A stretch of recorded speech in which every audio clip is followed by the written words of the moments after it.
कुछ लोग इसलिए चुप रहते हैं कि जानते नहीं, बोले भी तो क्या बोलें, ना बोलने से कम अज्ञान छिपा ही रहता है।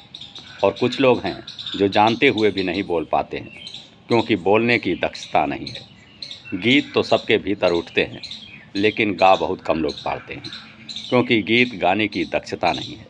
नाच तो सभी के भीतर उठता है, लेकिन नाच बहुत कम लोग पाते हैं, क्योंकि नाचने की दक्षता नहीं है। अक्सर तुम्हें ऐसा लगा होगा किसी और का गीत सुनकर कि अरे ऐसा तो मैं भी गाना गाना चाहता था। और ऐसा तुम्हें बहुत बार लगा होगा किसी की बात सुनकर कि मेरे मुंह की बात छीन ली, ऐसा ही मैं भी कहना चाहता था। सच तो यह है कि जब भी तुम्हें किसी की बात हृदय के बहुत अनुकूल मालूम पड़ती है, तो इसीलिए पड़ती है कि तुम भी ऐसा ही कहना चाहते थे, लेकिन नहीं कह पाए, क्योंकि तुम दक्ष ना थे। किसी और ने कह दी, तत्क्षण तुम्हारे भीतर उतर गई।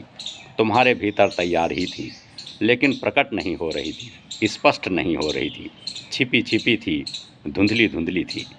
किसी ने साफ साफ कह दी, सद्गुरु तुम्हें सत्य देता थोड़े ही है। सत्य दिया नहीं जाता और ना ही लिया जाता है। सत्य कोई हस्तांतरण होने वाली संपदा नहीं है। तुम जो बोलना चाहते हो, तुम जो कहना चाहते हो, तुम जो जानना चाहते हो, उसे गुरु अपने ढंग से कह देता है। शायद उससे तुम्हारे भीतर संगति बैठ जाए और तुम भी आंदोलित हो उठो।